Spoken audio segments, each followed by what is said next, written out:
Hello and welcome to Kitterick Farms. We're back with another episode of County of 40 Mile by Camil Mapping. And last time we sold all of our canola. And so we managed to pay back quite a bit of our loan here. If we take a quick look, we're down to only $300K of our loan. We made about $325,000 off of selling all of that canola, which was super exciting. We did that in a live stream while we also finished up our seeding. And since we had to move forward a couple of days to get the best price for canola, all of our crops have popped up here, which is kind of cool. But it also makes me just a little bit nervous in that we are entering winter now. If we take a quick look at the weather here, we are going to get down here into the freezing and the snow. And so I haven't really done winter crops yet, but we were supposed to be in a planting season here, and we did plant fairly early on in the cycle from what I recall. And so I think hopefully they're going to survive the winter here, because I don't think they're going to be ready to harvest, because even if they move another stage, they're just going to be growing up here. So I'm hoping they don't move another stage here. I hope they stay in this young stage that we see them in here, because with seasons, if we look at the crop menu, you can see wheat and canola have a high frost resistance. And so this is the stage that I think we want them in to survive the winter. So it'll be interesting to see that process go through. Today, though, we're going to be selling our wheat and barley at the store, which means we need to move the calendar forward a couple of days here, because if we look at the economy menu here, day 2 of winter is the high point for wheat and barley. And so we're going to go ahead and do that. I just wanted to show off these fields and talk a little bit about the crop state before I fast forward time, so that you guys can see what happens here if we do end up getting snow in the next couple of days. All right, we're into day 1 here of winter. We're definitely below the frost point. We've got frozen ground now as well. And if I pull up the menu here, you can see we've got a few splotches here now that are in the harvested state rather than the growth state. And so that's going to represent the small little areas of the field that we're losing due to the weather here, which is honestly not that much, so I'm not too worried about it yet. It'll be interesting to see what happens here as the days continue. So let's move ahead to day 2 here so we can start selling our wheat and barley. All right, so here we are in day 2 of winter. If we take another quick look at the map, it doesn't really look like it's any worse at this stage, so we'll just keep an eye on that as we continue to advance time. But today, we're going to be selling off our crops here. We've got wheat and barley to sell. And so the price is already starting to go back down. So I think what we're going to do is slow down time here and get these trucks moving right quick. We're going to start by selling off this barley, because I think we only have 2 truckloads that we're going to need to do that with. And on the live stream, we went ahead and set up an auto drive course to the sell point. There is only one sell point on this map, which is convenient. And so we're going to go ahead and start this off. We've only got 2 points in our auto drive network, the bin loading point here and the sell point. And so we'll get this guy to fill up here real quick. And then as we get the second truck on this course as well, we'll follow him down to the sell point and take a look at that on camera for those that don't like catching up on the live streams, because they can get to be a little bit long compared to a normal video. I do try to make sure that whatever we do in the live stream is usually more of the filler activities, and you're not really missing out on anything critical to the progress of the series. We kind of covered that in the beginning of the episode. So let's go ahead and get auto drive set up here. We're going to also do barley. So we're going to follow this guy all the way into town. But one of the things you don't realize when you're up on top of these cliffs is that there's so much detail in the rest of the map, especially down in this valley here. It's not just a bunch of grass and some ponds or water down here. A lot of attention has been paid to the foliage and different little details here. And so it looks really nice when you're driving around. And there's roads here to get around down here, which is really cool. I feel like at some point here, maybe on a live stream, we need to get a more off-road style vehicle and just go explore the other parts of this map, because it is a giant 4x map. And these hills are quite intense. If I turn the HUD back on here, you can see we're struggling to pull ourselves up this hill with a full load of grain. So we're gonna make it, but it's not gonna be very easy.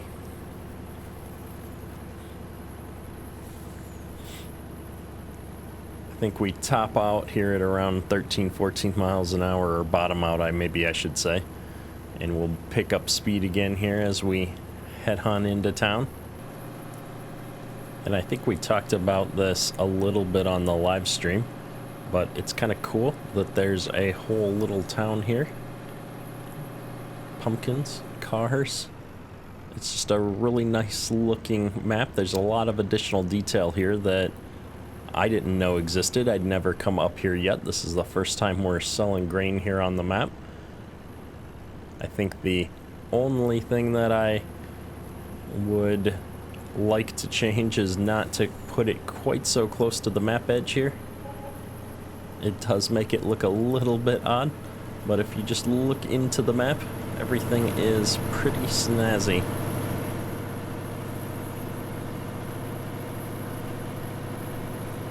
And there goes our other semi, so he must have just sold his grain. But he didn't. Why didn't he sell his grain? We gotta go grab him real quick before he gets too far away. Stop.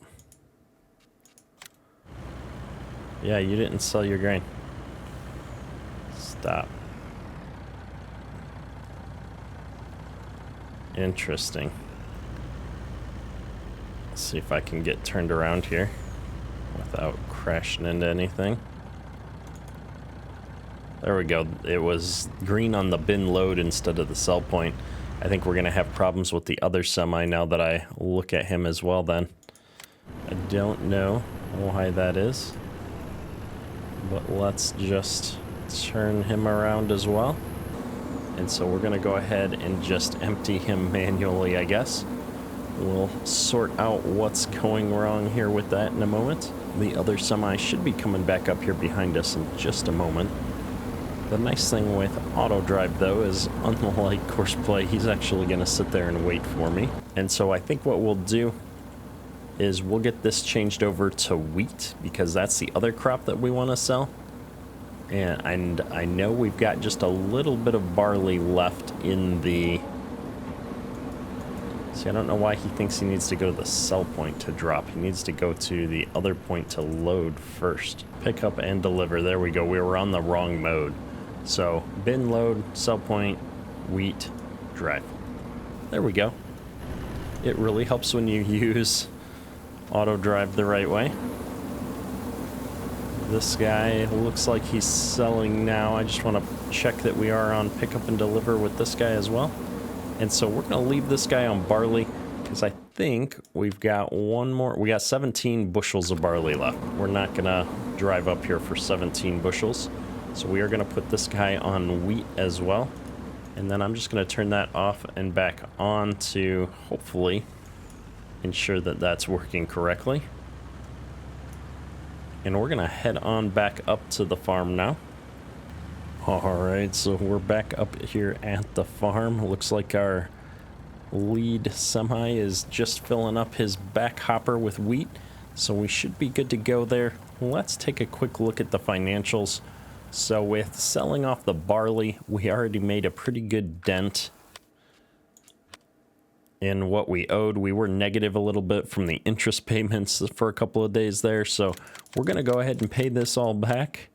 So we've got 255,000 to go. We're really hoping that we can do that, selling off all of this wheat. Not sure we're going to make it, but we do have about 10,000 bushels of wheat to sell here, which should net us about 140,000, so not quite paying down the loan, but definitely putting a huge dent in that. And so with both trucks filled up here, we're gonna let the workers run for a bit here and sell off all of this grain for us, and we'll check back in here in a little bit when they're all done.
All right, we are back up here at the farm with both of these trucks.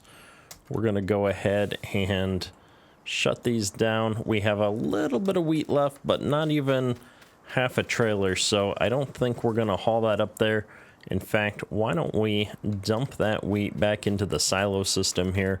We'll just hang on to that since we're gonna have some more wheat after the next harvest. It'll just be easier rather than running this truck all the way up there for just a couple hundred bushel. Probably not even worth the fuel at this point. Here we go. So we'll put this wheat right back into the bins, and this is gonna wrap up our selling process here for the day. And so at this point, really, I think the only thing we've got left to do with our crops would be to spray herbicide. We didn't put down more lime this time. There's these two sections that needed lime that we didn't think about before we put our seed down. So we're going to lose out on that once again here. But our nitrogen levels all look good from the planting cycle. And so we're going to just start fast forwarding time here and jump ahead into the spring and see how our fields survive the winter here. And before we go too far forward here, we forgot to check on our profits. So we made $205,000 selling off our wheat. And so we're going to go ahead and repay that into the bank here. That should reduce our loan significantly. We're down to $105,000 for a loan. So hopefully that's going to actually drop this loan payment that we were making here as well, somewhat significantly. And we're now into mid-winter.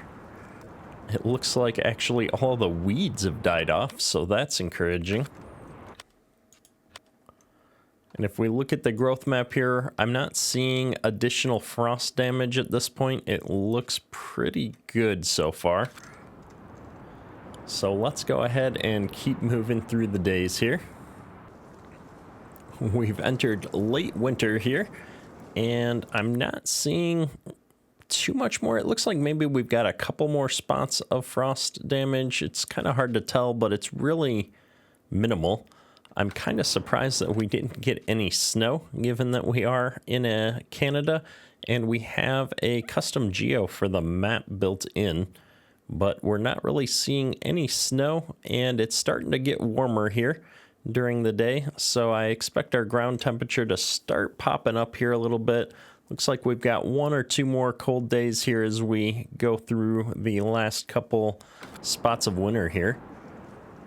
But I'm going to be really curious to see how the cycle goes here, because if we look at our crop planting map, assuming our crops start growing again here in the spring, it looks like they're not going to get marked as ready for harvest until the early part of summer here.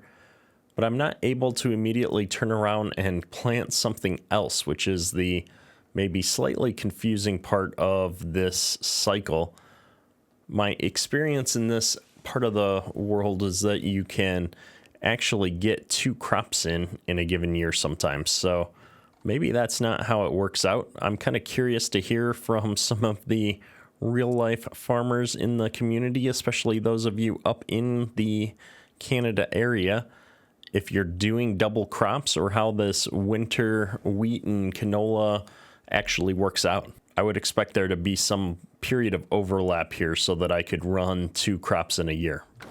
But either way, we've got all of our crops planted here, so what that means is we'll be able to get into the harvest cycle that much faster next year.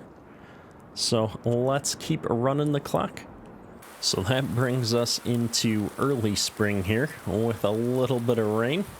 But as you can see, our crops are starting to continue on into the next growth cycle here. So we've got a good amount of canola and wheat here popping up. If we take a quick look at the map here, we've got a pretty acceptable level of frost damage. I don't see that this is a lot more than I expected. So for putting a crop in the year before and surviving through the winter, it's going to be a negligible loss. And we're into the next growth stage here on our crops. So I'll be super curious to see as spring continues here how fast these crops move forward. I think the next thing that we've got to do is set up some spraying here after the rain runs out. However, I think we're going to have a short episode today. We've had a lot of technical difficulties behind the scenes getting this episode pulled together, and so I'd rather post something short than not get something out at all. And so next time, we're going to tackle our spraying and get everything prepped again for harvest. That's all for today. Kedurk out. The fun part with auto drive, you always got to be paying attention to the little things. Whoops.